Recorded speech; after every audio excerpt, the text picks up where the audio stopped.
السلام علیکم ورحمۃ اللہ وبرکاتہ ان الحمد للہ والصلاة والسلام علی من لا نبی بعد اما بعد اعوذ باللہ من الشیطان الرجیم بسم اللہ الرحمن الرحیم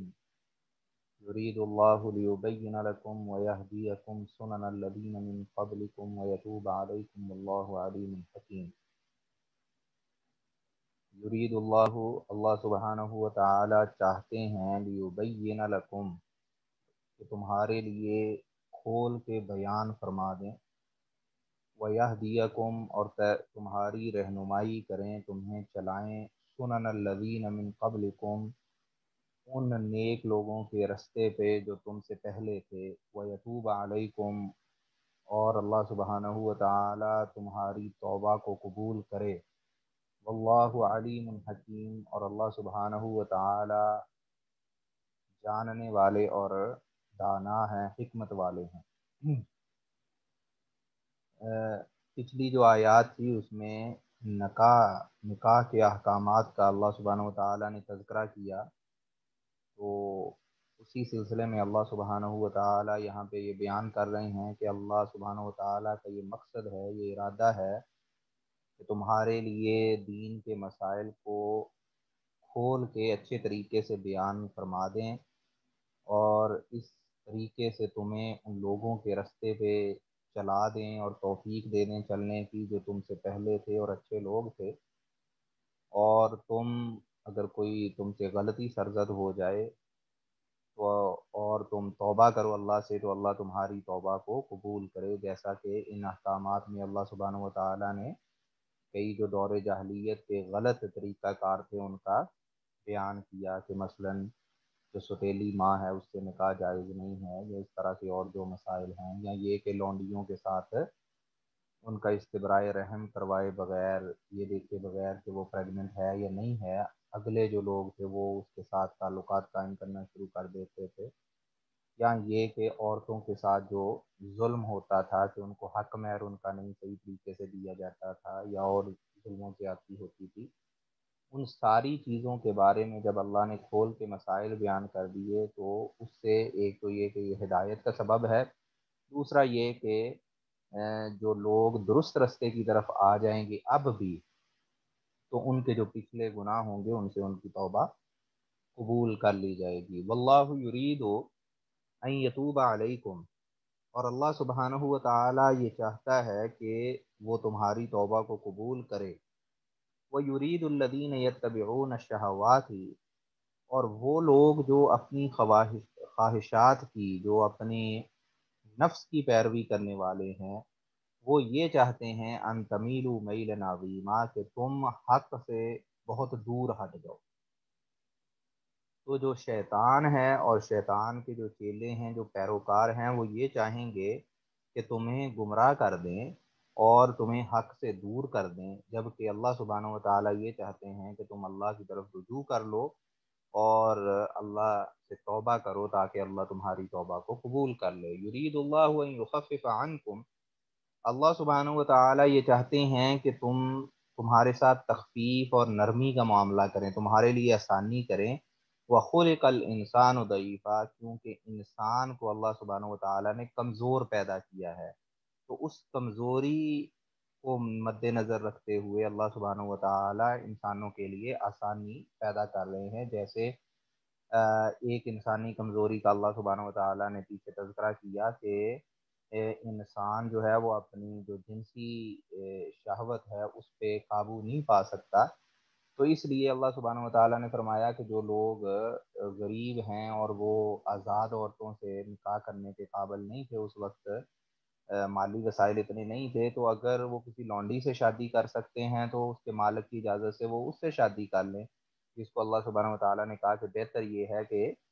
لونڈی سے شادی نہ کرے اس طرح کوئی شخص، لیکن اگر وہ اس کو اپنے نفس پہ قابو نہیں ہے اور وہ اس کو یہ ہے کہ میں گناہ میں مبتلا ہو سکتا ہوں، تو پھر وہ یہ شادی کر سکتا ہے۔ تو یہ جو اللہ سبحانہ و تعالیٰ نے تخفیف کی، نرمی کی اس حکم میں کہ لونڈی کے ساتھ آزاد مردوں کو نکاح کرنے کی اجازت دی، اس کا جو بنیادی جو وجہ ہے وہ یہ ہے کہ انسان کمزور ہے، اور اس کمزوری پہ اللہ سبحانہ و تعالیٰ نے اس پہ رحم کرتے ہوئے اس کے ساتھ نرمی کی۔ یا ایھا الذین آمنوا، اے ایمان والو، لا تأکلوا اموالکم بینکم بالباطل، تم آپس میں ایک دوسرے کا مال باطل اور ناجائز طریقے سے نہ کھاؤ۔ تو اس آیت میں اللہ سبحانہ و تعالی نے منع کیا ہے ناجائز طریقے سے کسی کا مال کھانے کا۔ ایک تو ناجائز طریقہ یہ ہے کہ اس کسی کے ساتھ فراڈ کر کے، دھوکہ کر کے، کسی سے چھین کے، ڈاکہ ڈال کے، چوری کر کے، اس طرح سے کسی کا مال کوئی ناجائز طریقے سے لے۔ دوسرا یہ بھی ناجائز ہے کہ ایسی تجارت یا ایسا کاروبار کر کے دوسرے کا مال لے جو شریعت میں حرام ہے، جیسے جوا، سودی کاروبار، یا اور جو شریعت نے خرید و فروخت میں چیزوں کو حرام قرار دیا ہے، مثلا شراب فروخت کرنا یا اور کسی حرام چیز کی خرید و فروخت کرنا۔ تو یہ ساری جو چیزیں ہیں یہ اس زمرے میں آئیں گی کہ آپس میں ایک دوسرے کا مال ناجائز طریقے سے کھانا۔ اس سے اللہ سبحانہ و تعالیٰ نے منع فرمایا کہ اے ایمان والو، ایک دوسرے کا مال باطل طریقے سے، ناجائز طریقے سے نہ کھاؤ، الا ان تکون تجارہ، ہاں اگر تمہارے درمیان تجارت ہو، خرید و فروخت ہو، ان تراض منکم، تمہارے باہمی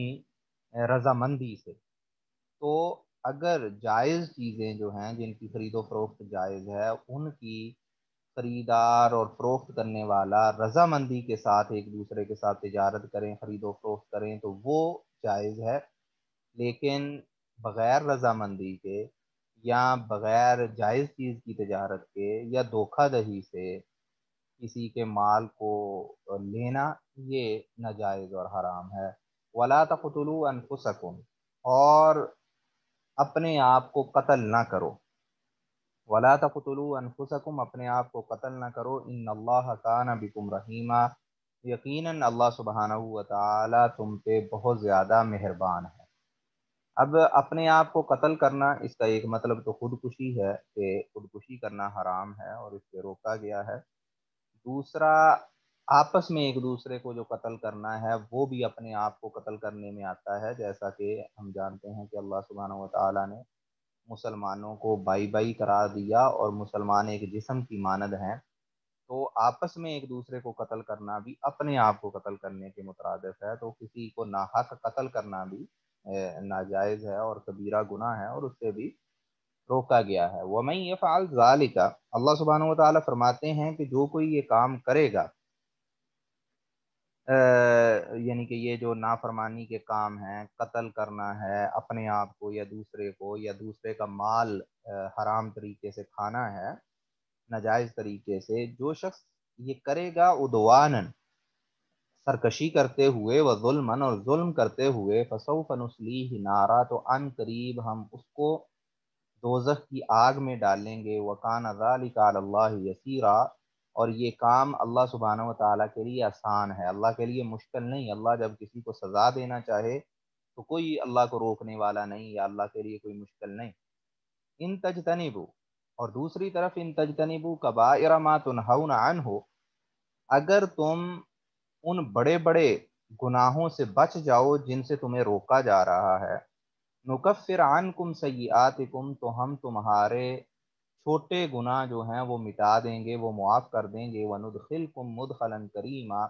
اور ہم تمہیں ایک ایسی جگہ پہ داخل کریں گے کہ جو جگہ بڑی ہی باعث عزت اور بزرگی والی جگہ ہے اور بڑی ہی عزت والی جگہ ہے، یعنی کہ جنت میں تمہیں داخل کریں گے۔ تو اس آیت میں اللہ سبحانہ و تعالیٰ نے، اس آیت میں اور بھی دیگر جگہ پہ اللہ سبحانہ و تعالیٰ نے یہ بیان کیا ہے کہ جو شخص کبیرہ گناہوں سے اجتناب کرتا ہے، بچتا ہے، تو اس کے صغیرہ گناہ جو ہیں وہ اللہ سبحانہ و تعالیٰ معاف فرما دیتے ہیں۔ کبیرہ گناہ کے بارے میں بسا اوقات بعض لوگوں کو یہ غلط فہمی ہوتی ہے، وہ سوچتے ہیں کہ احادیث میں، ایک حدیث میں 7 بڑے گناہوں کا تذکرہ ہے یا 7 ہلاک کر دینے والے گناہوں کا تذکرہ ہے، وہ سمجھتے ہیں کہ کبیرہ گناہ صرف وہی 7 ہیں۔ ایسا معاملہ نہیں ہے، کبیرہ گناہ جو ہیں وہ کوئی 70 سے بھی زیادہ ہیں، اور کبیرہ گناہ جو ہیں وہ اس کی مختلف یعنی کہ نشانیاں ہیں جس سے پتہ ہمیں چل سکتا ہے کہ یہ گناہ جو ہے وہ کبیرہ گناہ میں آتا ہے۔ اس میں سے ایک تو یہ کہ اس کے گناہ کے لیے کبیرہ کا لفظ استعمال ہوا ہو، جیسے احادیث میں، جیسے شرک کے ساتھ والدین کی نافرمانی، یتیم کا مال کھانا، سود کھانا، جادو کرنا، ان گناہوں کے ساتھ رسول اللہ صلی اللہ علیہ وسلم نے یعنی کہ کبیرہ گناہ کا لفظ استعمال کیا، یا یہ کہ السبع الموبقات کا تذکرہ کیا کہ ساتھ ہلاک کر دینے والے گناہ، اور پھر اس کے ساتھ ساتھ جس چیز پہ اللہ سبحانہ و تعالیٰ کی لعنت ہو، جس پہ لعنت کا تذکرہ کیا جائے، وہ بھی حرام کام میں آ جاتا ہے، جیسا کہ رسول اللہ صلی اللہ علیہ وسلم نے فرمایا لعن اللہ المحلل والمحلل لہ، کہ حلالہ کرنے اور حلالہ کروانے والے پہ اللہ کی لعنت ہے۔ اسی طرح اگر کسی گناہ کے ساتھ یہ تذکرہ آ جائے کہ جو شخص یہ گناہ کرے گا اس کو جنت کی ہوا تک نہیں ملے گی، یا جو یہ گناہ کرے گا وہ دوزخ میں جائے گا، یعنی کہ عذاب کا تذکرہ جس کے ساتھ ہو، یا جنت کی نفی ہو جس گناہ کے ساتھ، وہ بھی اس چیز کا اشارہ ہے کہ یہ کبیرہ گناہ ہے۔ تو اس طرح جو مختلف یعنی کہ کہہ لیں کہ طریقے سے کبائر کا تذکرہ حدیث میں یا قرآن میں ہوا ہے، اس کو علماء نے جمع بھی کیا ہے، اور جیسے امام ذہبی رحمہ اللہ کی ایک کتاب ہے الکبائر، جس میں انہوں نے کبیرہ گناہوں کا تذکرہ کیا ہے، اور بھی کتابیں ہیں، تو ساتھی اگر ان کا مطالعہ کرنا چاہیں تو وہ اردو یا انگلش میں بھی ان کی ٹرانسلیشن اویلیبل ہے۔ تو وہ جو کبائر ہیں، جو کبیرہ گناہ ہیں، ان سے اللہ سبحانہ و تعالیٰ فرماتے ہیں کہ اگر تم اجتناب کرو تو اللہ تم پہ احسان کرتے ہوئے تمہارے جو چھوٹے گناہ ہیں وہ بھی معاف فرما دیں گے۔ سورہ نجم میں اللہ سبحانہ و تعالیٰ نے کبائر کے ساتھ ساتھ الفواحش کا بھی تذکرہ کیا کہ کبیرہ گناہوں سے بھی بچا جائے اور بے حیائی کے کاموں سے بھی بچا جائے۔ تو اس سے پتہ چلتا ہے کہ اللہ سبحانہ و تعالیٰ نے بے حیائی کی جو سنگینی ہے، جو خرابی ہے، اس کا خصوصی طور پہ تذکرہ کیا کہ بے حیائی ایک ایسی چیز ہے کہ اس میں سے جو چھوٹی چیز ہے وہ بھی قابل قبول نہیں ہے اگر وہ بے حیائی میں آتی ہے۔ تو اس لیے بندہ جہاں کبائر کبیرہ گناہوں سے بچنے کی کوشش کرے، اسی طرح اس کو اپنا جو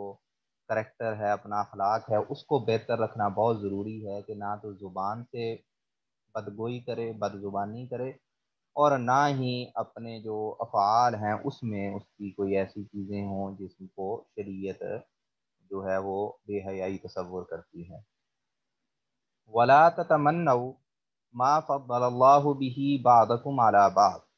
اور اس چیز کی آرزو نہ کرو، اس چیز کی تمنا نہ کرو، ما فضل اللہ بہ بعضکم علی بعض، کہ جس میں اللہ سبحانہ و تعالی نے تم میں سے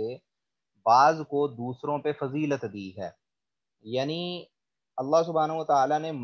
مرد اور عورت دونوں کو ایک الگ الگ ان کا رول رکھا ہے، ان کی الگ الگ فطرت بنائی، اور ان میں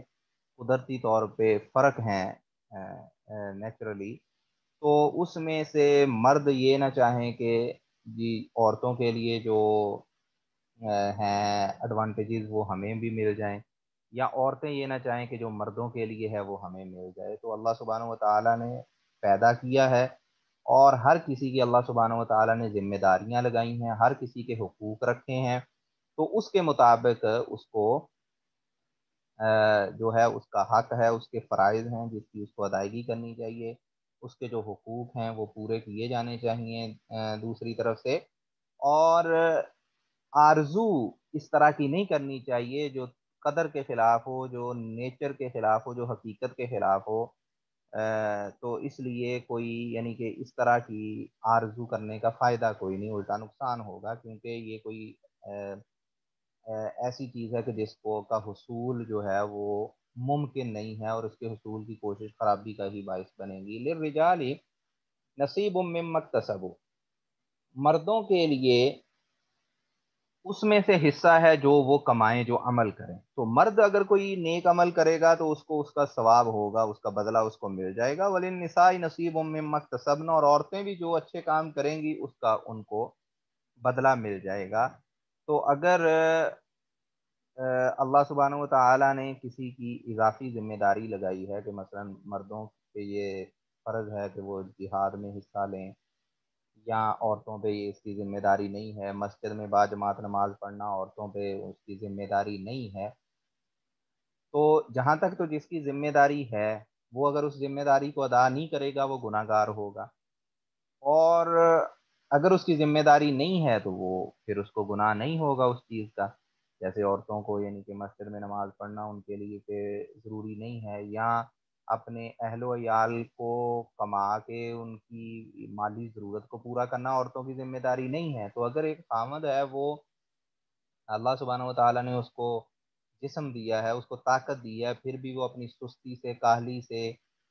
کی وجہ سے وہ کمائی نہیں کرتا اور اپنے بیوی بچوں کا پیٹ نہیں پال رہا اور ان کے لیے کما نہیں رہا، تو وہ گناہ گار ہے۔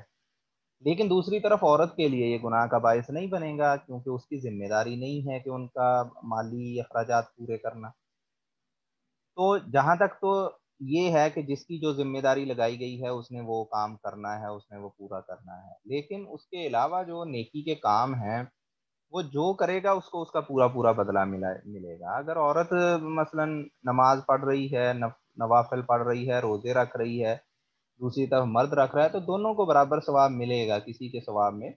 کمی نہیں کی جائے گی۔ وَاسْأَلُوا اللَّهَ مِن فَضْلِهِ، اور اللہ سبحانہ و تعالی سے اس کا فضل، اور اللہ سبحانہ و تعالیٰ کی طرف سے اس کا جو فضل ہے، جو توفیق ہے، وہ مانگو، کیونکہ اصل جو چیز ہے بجائے اس کے کہ بندہ یہ تمنا کرے کہ میں دوسری جنس کے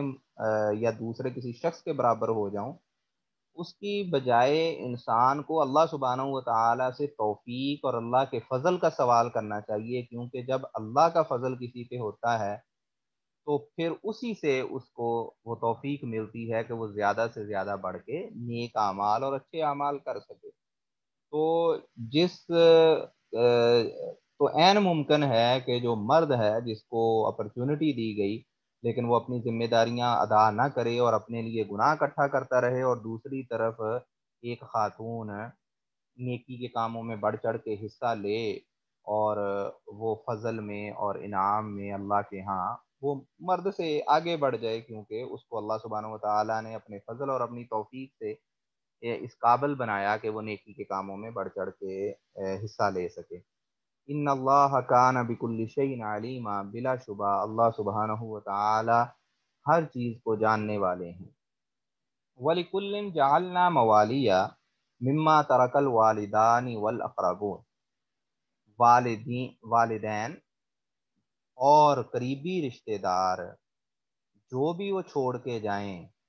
تو جو بھی چھوڑ کے وہ جائیں مال و دولت، اس کے لیے اللہ سبحانہ و تعالیٰ نے موالیہ وارث مقرر کیے ہیں۔ اللہ سبحانہ و تعالیٰ نے جو بھی کوئی مال و دولت چھوڑ کے جائے گا اس کے لیے اس کے ورثاء مقرر کر دیے ہیں۔ والدین کے ورثاء جو ہیں ان کے بچے ہیں۔ والذین عقدت ایمانکم فآتوہم نصیبہم،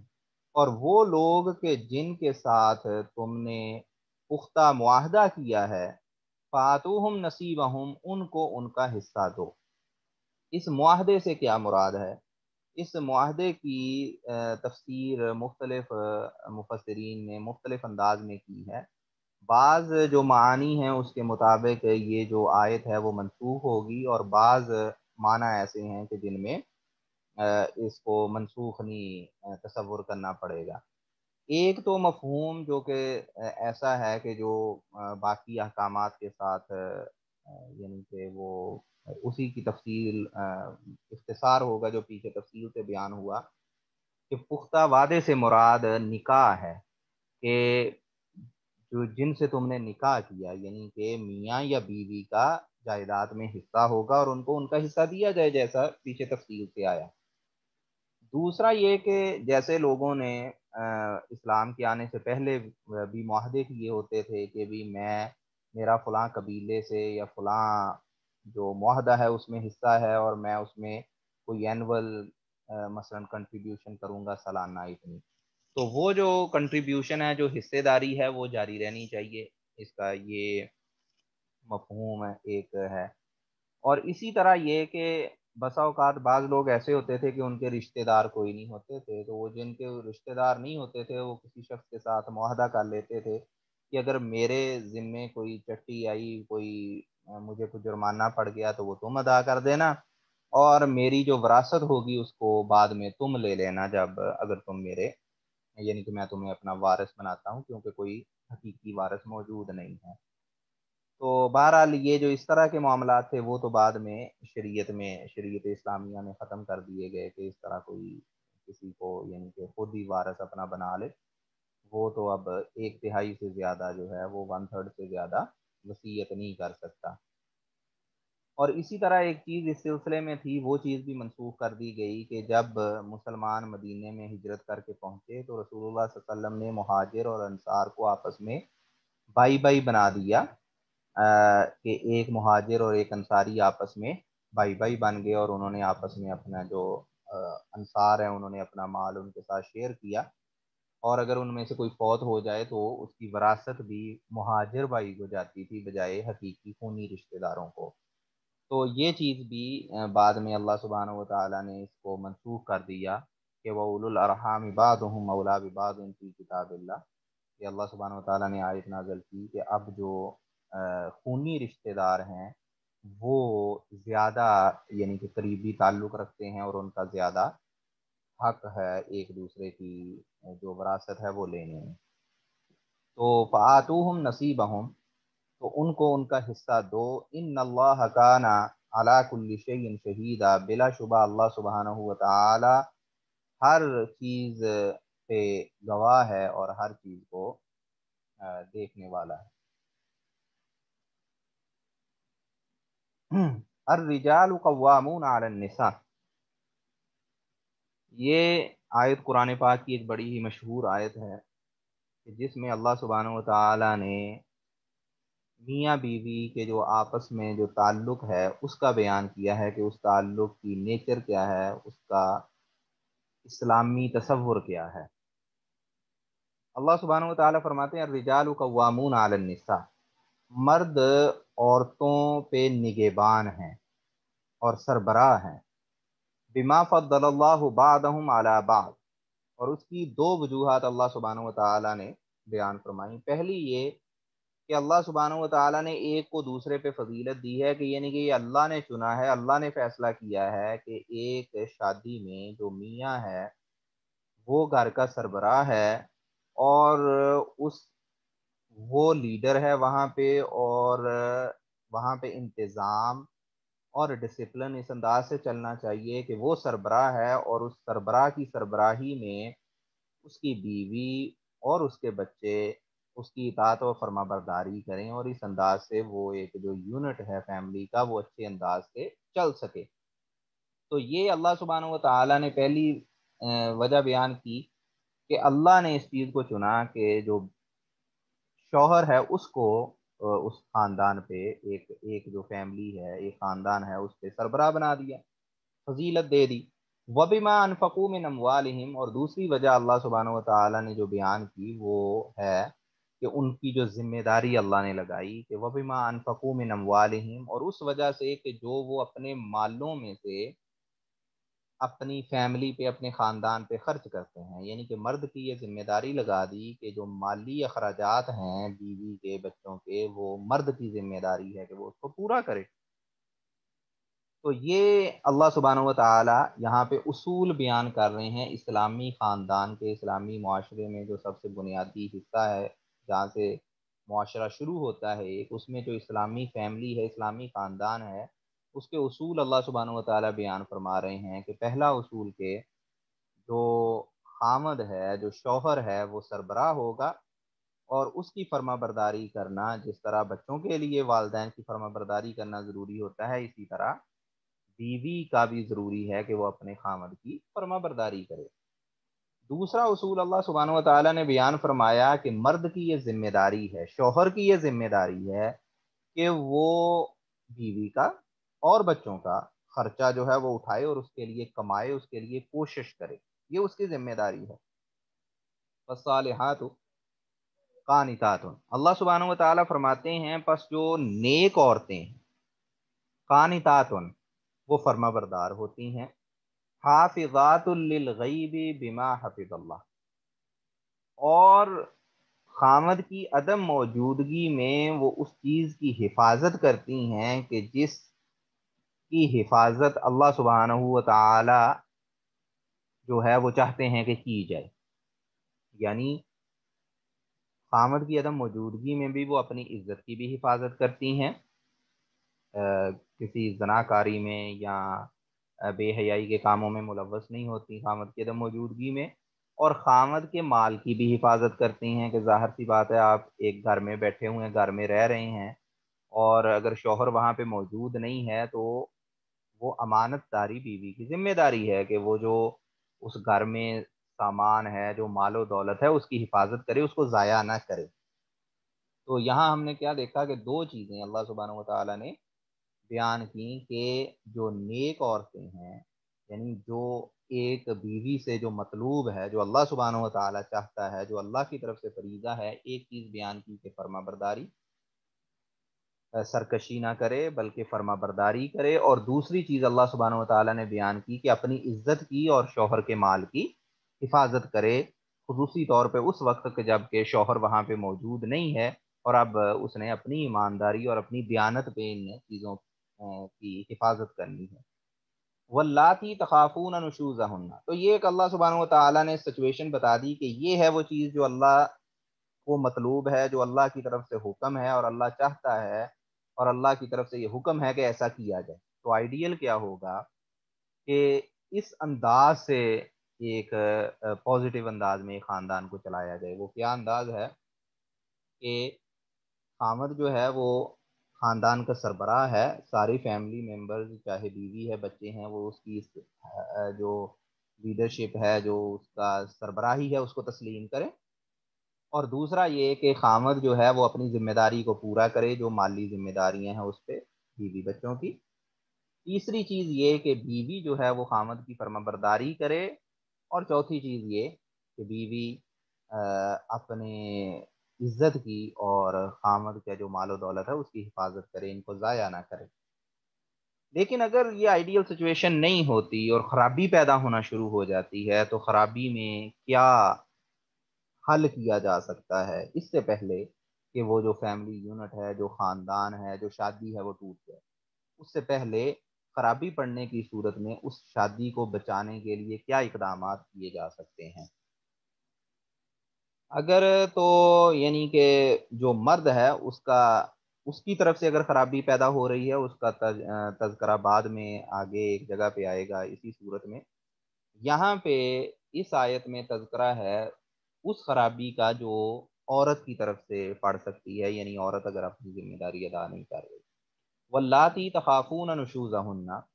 اور وہ عورتیں کہ جن کے بارے میں تمہیں یہ ڈر ہو کہ نشوزہن، ان کی نافرمانی کا اور ان کی سرکشی کا،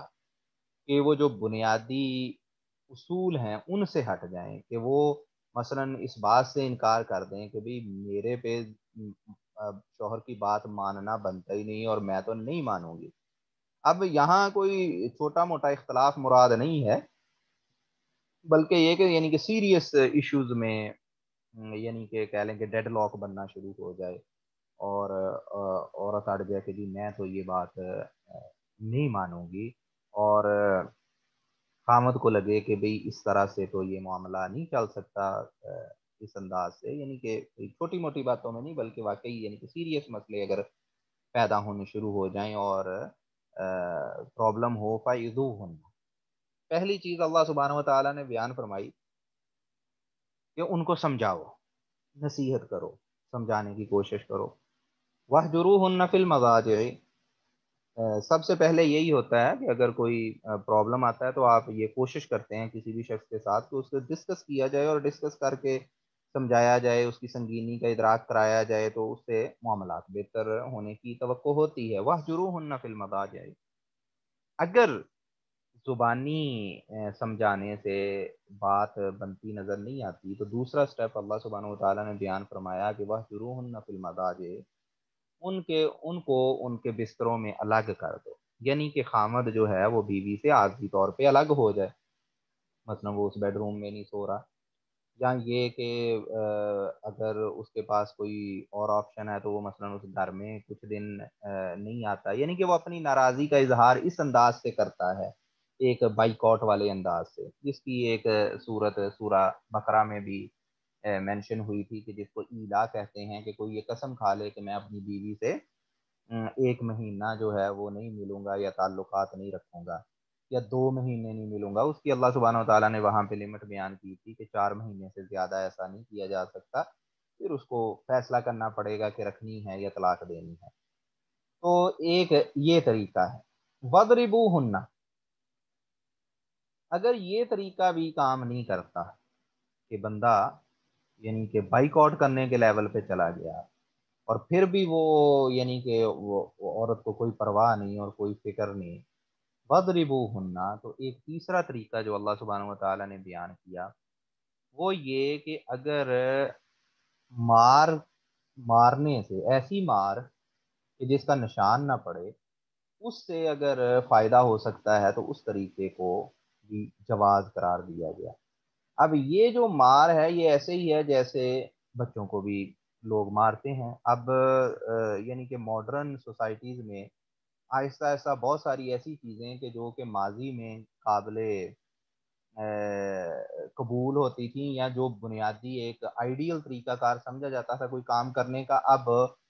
نئے تصورات ان چیزوں کو ناقابل تصور جو ہے وہ بناتے جا رہے ہیں۔ وگرنہ جو جیسے اساتذہ تھے یا پیرنٹس تھے یا ابھی بھی پیرنٹس جو ہیں وہ ہلکا پھلکا بچے کو مار لیتے ہیں اس کو قابو کرنے کے لیے۔ اب یہ جو بنیادی مقصد اللہ سبحانہ و تعالیٰ نے قرآن پاک میں یہ جو حکم اس چیز کا بیان کیا ہے، اب اس کی جو ساری بنیاد ہے، جو مقصد ہے اس آیت کا، وہ یہ بیان ہو رہا ہے کہ معاملات درست کرنے کے لیے یہ سٹیپس لیے،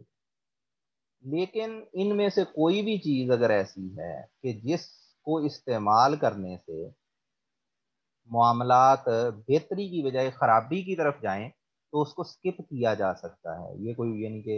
کہہ لیں کہ لازمی حکم نہیں ہے کہ بھئی یہ کام کرنا ہی کرنا ہے۔ مقصد یہ ہے کہ یہ مختلف ٹولز ہیں کہ جن ٹولز کو استعمال کر کے اس کو بہتری کی طرف لایا جا سکتا ہے۔ اب اگر جو چیز ہے اس میں ایک معاملے کو سمجھ لینا چاہیے کہ چاہے وہ بیوی کا معاملہ ہے، بچوں کا معاملہ ہے، یا سڑک پہ کسی سے کسی کا کوئی جھگڑا ہو گیا یا جو بھی ہے، چہرے پہ مارنا مثلا عموماً آپ نے دیکھا ہوگا کہ لوگ بچوں کو، بیویوں کو اگر وہ روڈ پہ لڑ پڑے ہیں تو ان کو چہرے پہ تھپڑ مار دیتے ہیں، باہر کسی سے لڑائی ہوگی تو منہ پہ مکہ مار دیا۔ یہ چیز اس سے منع کیا گیا اور یہ حرام ہے۔ رسول اللہ صلی اللہ علیہ وسلم نے فرمایا کہ اگر کوئی کسی کو مارتا ہے تو وہ اس کے چہرے پہ نہ مارے۔ تو چہرے پہ مارنا یہ تو آؤٹ رائٹلی منع ہے، یہ کسی صورت میں جائز نہیں ہے سوائے ایک صورت کے کہ جب اگر قتال ہو رہا ہے، جہاد ہو رہا ہے، تو وہاں جہاں قتل تک بات پہنچ گئی تو وہاں جو اٹیک ہے وہ اٹیک چہرے پہ بھی ہو سکتا ہے، بازوؤں پہ بھی، گلے پہ، کسی جگہ پہ بھی اٹیک ہو رہا ہوتا ہے۔ لیکن عام حالات میں، امن کی حالت میں، چاہے کوئی بچہ ہے، کسی کی بیوی ہے، یا باہر ہے کوئی کلیگ ہے، کوئی سڑک پہ کوئی کسی سے لڑ پڑا، کسی کے چہرے پہ ہاتھ مارنا، تھپڑ مارنا یا کسی کے چہرے پہ مکہ مارنا یہ حرام ہے۔ اور جب مکے کی بات ہے تو کھیل کود میں بھی کسی کے چہرے پہ مارنا یہ جائز اور درست نہیں ہے، مثلا گیمز میں۔ اچھا، اب ایک تو یہ پوائنٹ نوٹ کر لیا جائے کہ عموماً جو مرد ہیں ہماری سوسائٹی میں انفارچونیٹلی وہ عورتوں کو تھپڑ مارتے ہیں، اور اس کا میں نے بیان کر دیا کہ تھپڑ مارنا کسی کو بھی، چاہے وہ بیوی ہے یا کوئی اور ہے، یہ حرام ہے۔ دوسری چیز یہ کہ شریعت میں جہاں جہاں جس جس کی تعدیب کے لیے مار کا رکھا گیا ہے وہاں جو بنیادی ریکوائرمنٹ ہے وہ یہ ہے کہ وحشیوں کی طرح نہ کوئی کسی کو مارے، کوئی مار کا نشان نہ ہو اس طرح، یعنی کہ جس طرح مثلا اگر بچے کو کسی نے اس کی کمر پہ ایک تھوڑا سا ہاتھ مار دیا تو وہ ایک جسٹ اس کو تعدیب کرنے کے لیے، اس کو ڈسپلن اور اس کو محسوس کرانے کے لیے ہو، ایسا نہ ہو کہ اس کی کمر پہ ہاتھ پڑے اور جناب وہاں نشان پڑ جائیں اور پھر کیا کہیں کہ کئی کئی دن وہاں سے درد نہ اس بچے کے جائے۔ اس طرح کا ظلم جو ہے وہ جائز نہیں ہے۔ تیسری جو چیز ہے اس میں کہ یہ جو تذکرہ ہے اس طرح کر کے کسی کی تعدیب کرنے کا یا ڈسپلن کرنے کا، یہ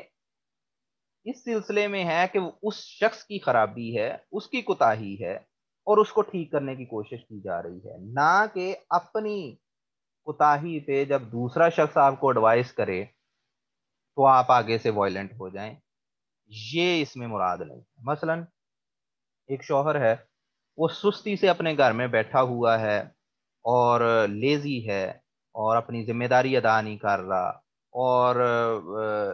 اپنا وقت ضائع کر رہا ہے کہ مثلا ٹی وی دیکھی جا رہا ہے، انٹرنیٹ پہ بیٹھا ہوا ہے اور کمائی کرنے جا نہیں رہا، اپنے دوستوں یاروں کے ساتھ آوارہ گردی کر رہا ہے اور گھر میں خرچہ پورا نہیں ہو رہا، وقت ضائع کر رہا ہے۔ اب اس کی بیوی اس کو سمجھانے کی کوشش کرتی ہے کہ بھئی اللہ کے بندے، یہ جو تمہارا طریقہ کار ہے یہ درست نہیں ہے، یہ تم اپنی ذمہ داری پوری نہیں کر رہے۔ اب وہ اس کو نصیحت کر رہی ہے، اب اس نصیحت کے نتیجے میں وہ آگ بگولا ہو جاتا ہے، اور آگ بگولا ہو کے وہ اس کو مارنا شروع کر دیتا ہے۔ تو یہاں وہ یہ ہرگز نہ سمجھے کہ کسی بھی انداز سے اس کا شرعی رائٹ بنتا تھا کہ وہ وہاں پہ اس نے مار پیٹ شروع کر دی، کیونکہ جس مار کا یا جس ڈسپلنری ایکشن کا تذکرہ اللہ سبحانہ و تعالیٰ یہاں پہ کر رہے ہیں، وہ اس صورت میں ہے کہ عورت خرابی پیدا کر رہی ہے اور اس خرابی کو درست کرنے کی کوشش کے دوران کوئی ڈسپلنری کاروائی ہوئی ہے۔ یہاں جو میں نے مثال بیان کی، اس میں تو خرابی شوہر کی طرف سے ہے، تو اس میں بجائے اس کے کہ وہ اس پہ یعنی کہ وائلنٹلی بیہیو کرے اور اس کو یعنی کہ اس کے ساتھ اس طرح کرنے کی کوشش کرے، اس کو خود اپنی اصلاح کرنے کی ضرورت ہے، اور اس کا کوئی حق نہیں ہے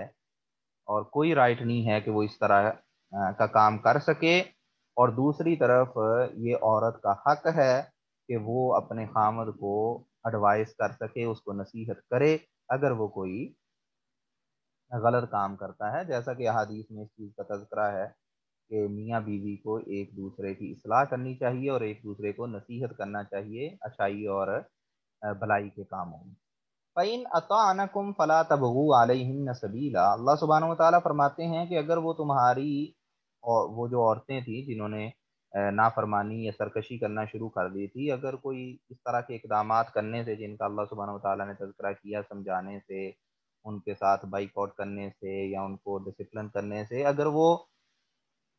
سیدھی راہ کی طرف آ جائیں، دوبارہ تمہاری فرما برداری کرنا شروع کر دیں، شادی کو آگے لے کے چلنا چاہیں، فلا تبغوا علیہن سبیلا، تو پھر ان کے خلاف کوئی اور رستہ تلاش نہ کرو، یعنی کہ وکٹمائز نہ کرو۔ یعنی کہ یہاں اللہ سبحانہ و تعالیٰ اس جملے میں یہ بتلا رہے ہیں کہ انسان کو اپنی انا اور ایگو میں آ کے کسی سے اپنے تعلقات مستقل خراب نہیں کر لینے چاہیے۔ اگر کہیں کوئی خرابی ہوئی تھی، اب وہ شخص اصلاح کر لیتا ہے اپنی، تو اب انسان کو بھی چاہیے کہ نارمل حالت میں آ جائے اور اس کو اپنی انا کا مسئلہ بنا کے دل میں نہ اس بات کو بٹھا کے بیٹھ جائے کہ فلاں موقع پہ میری بیوی نے میرے ساتھ یہ کیا تھا، میں اب یہ سیدھی تو ہو گئی ہے، ٹھیک ہو گئی ہے، اب میں بھی چپ کر جاتا ہوں، لیکن دل میں یہ رکھے کہ میں اس کو سبق سکھاتا رہوں گا، اب میں اس کا بدلہ لیتا رہوں گا اس سے، یہ قطعاً حرام اور ناجائز کام ہے۔ فلا تبغوا علیہن سبیلا، اگر وہ دوبارہ صحیح ہو جاتی ہیں اور وہ صحیح طرح سے چلنے کے لیے تیار ہیں، تو پھر ان کے خلاف کوئی اور راہ تلاش نہ کرو، اور نہ ہی یہ کہو کہ ایک تو یہ کہ بندہ دل میں بات نہ رکھے کہ بھئی اب میں نے جب موقع ملے گا میں نے وار کرنا ہی کرنا ہے، اور نہ ہی یہ کہ بندہ یہ ضد کر جائے کہ عورت صلح کرنے کے لیے تیار ہے اور جو بات ہوگی اس کو ختم کرنے کے لیے تیار ہے، اور بندہ ضد کر جائے کہ نہیں نہیں یہ تو میں معاف ہی نہیں کر سکتا، یہ ایسا معاملہ ہو گیا تھا اور میں نے طلاق ہی دینی ہے، یہ بھی درست طریقہ کار نہیں ہے۔ پھر اور کوئی رستہ ان کے خلاف تلاش نہیں کرنا چاہیے۔ ان اللہ کان علی کبیرہ، بلا شبہ اللہ سبحانہ و تعالی بہت بلندی والے اور بہت بڑے ہیں، تو اللہ سے بڑا، اللہ سے بلند کوئی نہیں ہے۔ تو اللہ جو سب سے بڑا ہے، سب سے بلند ہے، وہ لوگوں کی خطائیں معاف کر دیتا ہے، تو ہم کون ہوتے ہیں کہ ہم سمجھیں کہ ہم کوئی بہت بڑی چیز ہیں کہ ہمارے خلاف اگر کوئی کام کر لے تو وہ ناقابل معافی ہے۔ تو انسان کو ایسا نہیں سوچنا چاہیے۔ وَإِنْ خِفْتُمْ شِقَاقَ بَيْنِهِمَا، اللہ سبحانہ و تعالیٰ فرماتے ہیں کہ اگر تمہیں ڈر ہو کہ میاں بیوی کے درمیان جو ہے وہ جھگڑا ہے اور یہ جھگڑا حل نہیں ہو پائے گا، یعنی کہ ایک تو اللہ سبحانہ و تعالیٰ نے پہلے مرحلے پہ یہ بیان کیا کہ خاوند چونکہ فیملی کا سربراہ ہے تو بطور سربراہ، بطور انچارج، وہ خود کوشش کر کے دیکھ لے کہ اگر اپنے گھر کے معاملات درست کر سکتا ہے اور اپنی بیوی کے ساتھ اپنے تعلقات کو بحال کر سکتا ہے۔ لیکن اگر بیوی کی طرف سے جو سرکشی ہے اس چیز کی کہ وہ کہے کہ میں نہیں اپنے خامد کی بات مانتی، اور دونوں کا آپس میں ایسا ڈیڈ لاک بنے کہ وہ دونوں آپس میں اب اس کو حل ہی نہیں کر سکتے، فَبَعَثُوا حَكَمًا مِّنْ أَهْلِهِ، تو ہوتا یہ ہے کہ جب میاں بیوی جب آپس میں ہوتے ہیں تو بسا اوقات حالت اس حد تک پہنچ جاتی ہے کہ بیوی جو ہے وہ خامد کی بات کو سمجھنے کے لیے تیار نہیں ہوتی اور خامد بیوی کی بات کو سمجھنے کے لیے تیار نہیں ہوتا۔ وہ دونوں طرف سے جو آرگومنٹ دیں گے، جو دلیل دیں گے، مخالف جو ہے وہ اس دلیل کو نہیں مانے گا۔ ہو سکتا ہے وہی دلیل کوئی تیسرا بندہ دے تو وہ مان جائے، مثلا خامد اپنی بیوی کو سمجھانے کی کوشش کرے تو ہو سکتا ہے بیوی نہ مانے، لیکن اسی انداز سے بات کر کے اگر اس بیوی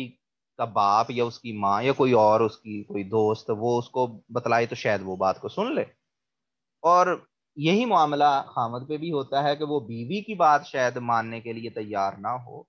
لیکن وہی بات اسی انداز سے کوئی تیسرا کرے تو شاید وہ سن لے۔ تو اگر ان دونوں کا، میاں بیوی کا آپس میں معاملہ اتنا خراب ہو چکا ہو کہ وہ اب دونوں آپس میں کوئی معاملہ نہیں سلجھا سکتے، وَإِنْ خِفْتُمْ شِقَاقَ بَيْنِهِمَا، اگر تمہیں اس چیز کا ڈر ہو کہ ان دونوں کے درمیان جو ہے وہ انبن ہو گئی ہے اور ان دونوں کے درمیان یہ دوری پیدا ہو گئی ہے، فَبَعَثُوا حَكَمًا مِّنْ أَهْلِهِ وَحَكَمًا مِّنْ أَهْلِهَا، تو پھر دو جج، دو ثالث مقرر کر لو، ایک بیوی کے گھر والوں میں سے اور دوسرا خامد کے گھر والوں میں سے، یعنی ایک خامد کے رشتہ داروں میں سے ہو جائے اور ایک بیوی کے رشتہ داروں میں۔ مثال کے طور پہ ہم یہ لے لیتے ہیں کہ لڑکے کا بھی باپ، خامد کا بھی باپ اور جو بیوی ہے اس کا بھی باپ، یہ دونوں جو بزرگ ہیں وہ آپس میں مل بیٹھیں اور وہ آپس میں مل بیٹھ کے دیکھیں کہ یہ معاملہ کیا ہے اور اس کو کس انداز سے حل کیا جا سکتا ہے، اور اس طرح جو خاندان کے بزرگ ہیں وہ دونوں کو سمجھائیں اور وہ بتائیں، میاں کو بھی بیوی کو بھی مل کے وہ بتائیں کہ بھئی تمہاری کس چیز میں غلطی ہے اور تمہاری کس چیز میں غلطی ہے، اور تم دونوں کو آپس میں دوبارہ اکٹھے ہونے کے لیے کس انداز سے کس کو تصحیح اپنی کرنے کی ضرورت ہے۔ ان یریدا اصلاحا یوفق اللہ بینہما، اللہ سبحانہ و تعالیٰ فرماتے ہیں کہ اگر یہ دونوں جو ثالث بنائے جا رہے ہیں، اگر یہ اصلاح اور یعنی صلح کرانا چاہیں گے، یوفق اللہ بینہما، تو اللہ سبحانہ و تعالیٰ جو ہے ان دونوں کو ملا دیں گے، اللہ سبحانہ و تعالیٰ میاں بیوی میں دوبارہ اتفاق پیدا کر دیں گے۔ تو یہ جو اللہ سبحانہ و تعالیٰ نے یہاں پہ بیان کیا نا کہ ان یریدا اصلاحا، کہ اگر وہ دونوں صلح کروانا چاہیں، تو اس سے یہ ہمیں پتہ چلا کہ اگر ایسی صورتحال آ جائے کہ جس میں میاں اور بیوی کے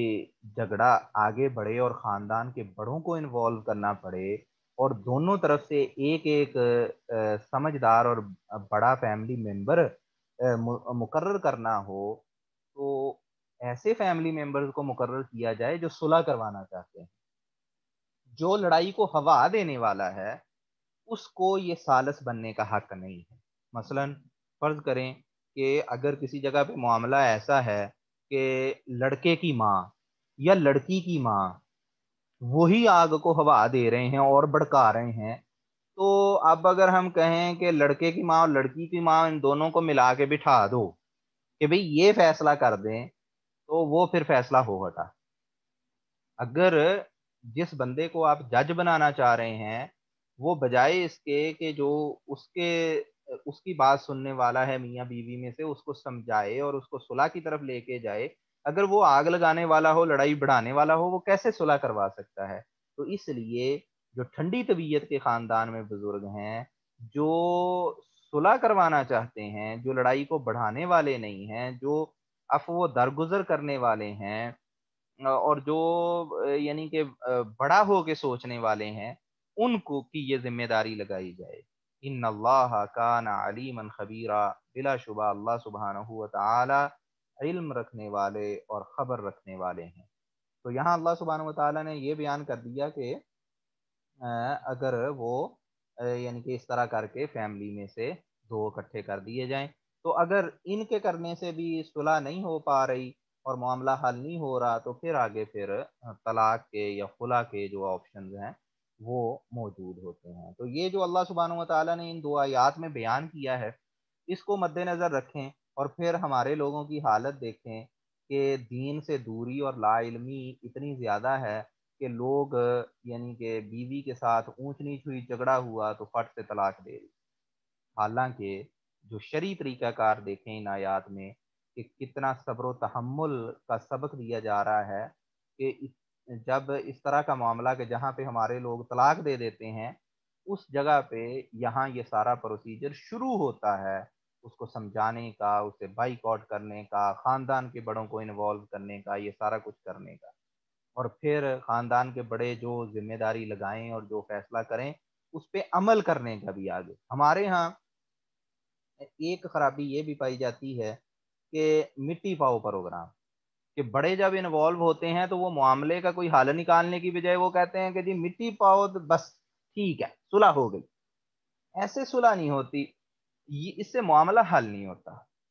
اس سے معاملہ حل نہیں ہوتا، اور اس میں پھر مہینے بعد پھر خرابی پڑ جاتی ہے، پھر لڑائی پڑ جاتی ہے۔ تو بڑوں کی یہ ذمہ داری ہے کہ جو اصل لڑائی کی جڑ ہے اس کو پکڑیں اور اس کا کوئی حل کروائیں، اس کی کوئی ذمہ داری لگائیں، جس کا قصور ہے اس سے تقاضا کریں کہ یہ اس معاملے کو بہتر کرنا ہے، اور پھر اس کو پرسو بھی کریں، بعد میں فالو اپ بھی کریں اس کا کہ بھئی اس پہ صحیح طرح ہو رہا ہے معاملہ یا نہیں۔ یہ جو مٹی ڈالنے والا پروگرام ہے نا، یہ دیر پا نہیں ہوتا، اور اس سے خرابی جو ہے وہ بعد میں بھی جاری رہتی ہے۔ وَاعْبُدُوا اللَّهَ، اللہ سبحانہ و تعالیٰ فرماتے ہیں کہ اللہ کی عبادت کرو، وَلَا تُشْرِكُوا بِهِ شَيْئًا، اور اللہ کے ساتھ کسی کو شریک نہ ٹھہراؤ، وَبِالْوَالِدَيْنِ إِحْسَانًا، اور والدین کے ساتھ اچھا سلوک کرو، وَبِذِي الْقُرْبَى، اور قریبی رشتہ داروں کے ساتھ بھی اچھا سلوک کرو، والیتامى، یتیموں کے ساتھ اچھا سلوک کرو، والمساکین، مسکین جو غریب ہیں ان کے ساتھ اچھا سلوک کرو، والجار ذی القربى، اور ایسے پڑوسی کے ساتھ اچھا سلوک کرو جو تمہارا رشتہ دار بھی ہے، کوئی شخص ہے اس کے ہمسائے ہیں، اور وہ صرف اس کے ہمسائے نہیں بلکہ اس کے رشتہ دار بھی ہیں، تو ان کے ساتھ اچھا سلوک مزید کرنا چاہیے، اس بنیاد پہ بھی کہ وہ رشتہ دار ہیں اور اس بنیاد پہ بھی وہ ہمسائے ہیں۔ والجار الجنوبی، اور ایسے ہمسائے سے بھی اچھا سلوک کرو جو تمہارا رشتہ دار نہیں ہے۔ والصاحب بالجنب، اب اللہ سبحانہ و تعالیٰ نے رشتہ داروں ان کا تذکرہ کیا، ہمسایوں کا، ہمسائے آپ کے مستقل ہمسائے ہوتے ہیں، مستقل نیبر ہوتے ہیں، آپ کہیں پہ رہ رہے ہیں وہ آپ کا ہمسایہ ہے پکا۔ والصاحب بالجنب، کوئی ایسا شخص جو آپ کے پہلو میں ہے، عارضی طور پہ اچائے، اس سے بھی اچھے طریقے سے پیش آؤ۔ مثلا آپ سفر کر رہے ہیں، بس میں کوئی شخص آپ کے ساتھ آ کے بیٹھ گیا، تو وہ آپ کا الصاحب بالجنب بن گیا کہ آپ کے ساتھ بیٹھا۔ مسجد میں آپ آئیں، مسجد میں آ کے آپ صف میں بیٹھے، بعد میں اگلا شخص آ کے آپ کے دائیں یا بائیں بیٹھ گیا، وہ آپ کا صاحب بالجنب بن گیا۔ آپ کام کرنے جاتے ہیں، وہاں پہ جو آپ کے کلیگز ہیں وہ آپ کے صاحب بالجنب ہیں، آپ کسی کے ساتھ مل کے کاروبار کرتے ہیں، وہ آپ کا صاحب بالجنب ہے۔ دیکھیں یعنی کہ شریعت کے اخلاق کی جو تعلیم ہے اور جو مسلمانوں سے تقاضا ہے اس کی وسعت دیکھیں کہ صاحب بالجنب کے جو شخص آپ کے پہلو میں آپ کے قریب ہو گیا، اس سے حسن سلوک کا اللہ سبحانہ و تعالی حکم دے رہے ہیں۔ اگر ہم اس حکم کو جانتے ہوں اور اس پہ عمل کریں تو اس سے ہم اندازہ کر سکتے ہیں کہ شرعی جو ریکوائرمنٹ ہے، جو شریعت کا ہم سے تقاضا ہے وہ کیا ہے، اور ہم لوگوں کے رویے کس طرح کے ہوتے ہیں کہ جو شخص مسجد میں ہمارے دائیں یا بائیں آ کے آگے یا پیچھے بیٹھ جاتا ہے اس کا ہم پہ حق بن جاتا ہے کہ ہم اس سے اچھے طریقے سے پیش آئیں۔ اگر ہم اس چیز کو سمجھ لیں تو اس سے یعنی کہ بہت بڑی انسان میں تبدیلی آ سکتی ہے کہ کوئی بھی جو شخص انسان کے پاس آتا ہے اسلامی کلی اس پہ ایک حق بن جاتا ہے کہ اس کے انسان اچھے طریقے سے اس کے ساتھ پیش آئے، وابن السبیل، اور اسی طرح مسافر کے ساتھ انسان حسن سلوک کرے، وما ملکت ایمانکم، اور وہ جن کے تمہارے داہنے ہاتھ مالک بنا دیے گئے، مالک بن گئے، یعنی کہ غلام ہیں، لونڈیاں ہیں، تمہارے خادم ہیں، ملازم ہیں، مینیجر کے نیچے کام کرنے والے لوگ ہیں، جو کسی کے نیچے لوگ ہیں ان کے ساتھ اچھا سلوک کرنا، یہ اللہ سبحانہ و تعالی نے ایک مسلمان کی ذمہ داری لگائی ہے۔ ان اللہ لا يحب من کان مختالا فخورا، بلا شبہ اللہ سبحانہ و تعالی اس شخص کو پسند نہیں کرتے جو شخص تکبر کرنے والا اور فخر کرنے والا، شیخی مارنے والا ہو۔ تو جو شخص تکبر کرتا ہے، غرور رکھتا ہے، اس سے پھر یہ ممکن نہیں ہوتا کہ وہ لوگوں کے ساتھ اچھے سلوک سے، اچھے طریقے سے پیش آئے۔ اچھے سلوک سے، اچھے طریقے سے پیش آنے کے لیے یہ بہت ضروری ہے کہ انسان میں تکبر نہ ہو اور وہ اپنے آپ پہ فخر کرنے والا نہ ہو۔ اللہ سبحانہ و تعالی ہمیں ان مسائل کی سمجھ دے اور اس پہ عمل کرنے کی توفیق دے۔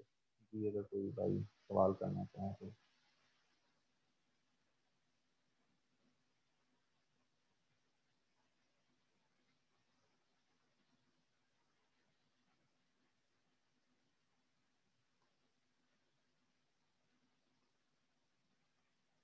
يقول قولي هذا استغفر الله لي ولكم ولسائر المسلمين۔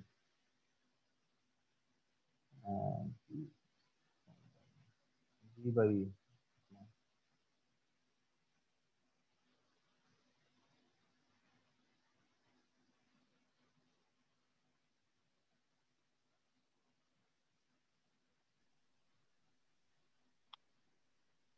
السلام علیکم شیخ، یہ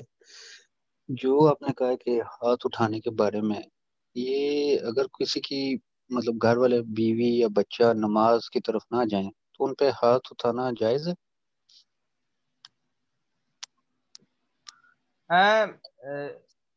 جی جی، یہ تو ایک جو بنیادی ہے شریعت کا، یعنی کہ بچوں کو اور بیوی کو اور تو نماز کی تلقین کرنا، یہ ایک فیملی کے سربراہ کی ذمہ داریوں میں سے ہے، اور رسول اللہ صلی اللہ علیہ وسلم سے حدیث بھی ہے کہ جب بچہ 7 سال کا ہو جائے تو اس کو نماز کی تلقین کرو، اور جب 10 سال کا ہو تو پھر اگر اس کو یعنی کہ مار کے بھی پڑھانی پڑے تو اس کو اس طرف لے کے جاؤ۔ اس کے ساتھ یہ یاد رکھیں کہ یہ جو نماز ہے یہ بالغ ہونے پہ فرض ہوتی ہے۔ تو دیکھیں کہ بچہ جو ابھی 10 سال کا بھی ہو گیا، وہ بالغ چاہے نہیں ہوا تو پھر بھی اس پہ سختی سے ڈسپلن کرنے کی رسول اللہ صلی اللہ علیہ وسلم نے تلقین کی ہے، اور اس کا مقصد یہی ہے کہ ایسا ممکن نہیں ہے کہ بچے ہوتے ہوئے وہ نماز کی طرف آئے، نہ اس کو سیکھے، نہ اس کو پڑھے، نہ اس کی عادت نہ پڑے بنے، اور جب بالغ ہو، جب کہ وہ ایک ایسی عمر ہے کہ جب یہ بہت مشکل ہوتا ہے کسی پازیٹیو کام کو شروع کرنا، تو پھر تو بھول جائیں، پھر تو وہ ناممکن بن جائے گا۔ تو اس لیے اس پہ وہ چیز کی جا سکتی ہے، لیکن جہاں تک بیوی کی بات ہے تو اس چیز کو، یہ جو بچے ہوتے ہیں نا، بچوں کو پھر بھی دیکھیں، اگر ایک بچہ ہے وہ اس کو آپ نے مارا اور وہ نماز پڑھنے لگ گیا نا، اب بیوی کا بھی اگر اسی طرح کا معاملہ ہے تو وہ تو اور چیز ہوگی۔ اب دیکھیں وہ ہے بھی یعنی کہ وہ بچی نہیں ہے، تو اب اس کا یہ حال نہیں ہے، یہ یعنی کہ کوئی مستقل حال نہیں ہے، بچے کا بھی یہ مستقل حال نہیں ہوتا، بچے نے تھوڑی دیر میں بڑا ہو جانا ہوتا ہے۔ تو اس لیے اس سے آگے پھر بڑھنے کی ضرورت ہوتی ہے کہ بندہ مثلا خاندان کے بڑوں کو جو انوالو کرنے والا ہے وہ طریقہ کار اختیار کرے۔ اور اس میں بھی ایک بات اور ہے اس میں جو بڑی امپورٹنٹ ہے کہ بسا اوقات بعض جو ہے نا وہ ان کا تقوی زیادہ جوش مارتا ہے، وہ کہتے ہیں کہ جی ہم نا کسی بھی عورت سے شادی کر لیں گے، اور دین پہ ہم اس کو خود لے آئیں گے. یہ غلط تصور ہے. جو دیندار شخص ہے اس کو ترجیح دینی چاہیے، اس کی پہلی ترجیح یہ ہونی چاہیے کہ میں نے کسی دیندار عورت سے شادی کرنی ہے. ٹھیک ہے. جو اڈلٹ ہے اس کی اصل میں اس سے یہ ریکوائرڈ ہے کہ وہ خود نماز کا اہتمام کرے. اب دیکھیں، اگر بیوی سے نماز پڑھوانی ہے خامد نے ہی ہر دفعہ کہہ کے، تو ہر دفعہ خامد تو سر پہ موجود نہیں ہے. تو اگر کوئی بندہ اپنی بیوی کو ایک دو نمازیں دن میں کہہ کے دبا کے سختی کر کے پڑھوا لیتا ہے، تو اگر وہ تین نہیں پڑھ رہی تو قابل قبول تو وہ دو بھی نہ رہی، وہ پانچ نمازوں کی جو ایک بالغ مرد عورت پہ پابندی ہے وہ تو ادا نہیں ہو رہی. اس کو کیسے کیا جا سکتا ہے؟ اس کو ایسے ہی کیا جا سکتا ہے کہ جو اللہ کے نبی کا حکم ہے کہ فظفر بذات الدین، کہ جو دیندار عورت ہے اس سے شادی کرو. اب ہمارے کئی دفعہ پرابلم کیا ہو جاتا ہے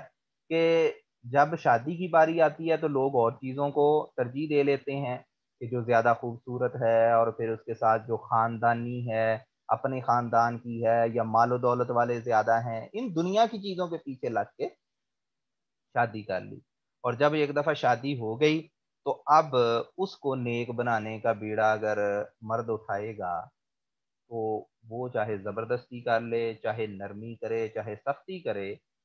یہ بہت مشکل ہے. کیونکہ جو ہدایت ہے وہ سختی سے زبردستی سے دینا ناممکن ہے. تو اس لیے ان معاملات کا اصل میں حل یہ ہے کہ انسان پہلے خود اللہ سے ڈرے اور تقوی اختیار کرے اور دین کی بنیاد پہ جو ہے وہ شادی کرے، تو انشاءاللہ اس طرح کی پھر ضرورت پیش نہیں آئے. جزاک اللہ خیر شیخ. اور شیخ یہ جو بچوں کو سپورٹ مطلب ہے باکسنگ یا ٹاکوانڈو آج کل جیسے چل رہا ہے بچوں کو سکھانا، یہ اس کے بارے میں کیا کہیں گے آپ؟ دیکھیں، چہرے پہ مارنے والی جو گیم ہے نا، چاہے وہ بچے ہیں یا بڑے ہیں، ان کو نہیں کھیلنی چاہیے. اس کے علاوہ اگر کوئی ہے، مثال کے طور پہ اس طرح کی ہو سکتی ہے کہ ڈیفنس میں یہ تو سکھا دیا جائے کہ یعنی کہ وار کیسے کیا جاتا ہے، لیکن حقیقت میں مارا نہ جائے. ایک ہے ٹریننگ. ٹریننگ میں ہو سکتا ہے کہ وہ صرف آپ کو ایک پنچ کا طریقہ بتائیں، لیکن وہ آپس میں حقیقت میں ایک دوسرے کو پنچ مار نہیں رہے. یہاں تک تو بات درست ہے. لیکن جو اس طرح کی ہے نا کہ جیسے باکسنگ ہے کہ جس میں ایکچولی چہرے پہ مارا جاتا ہے دوسرے کو ہرانے کے لیے، یہ چیزیں شرن جو ہیں وہ جائز نہیں.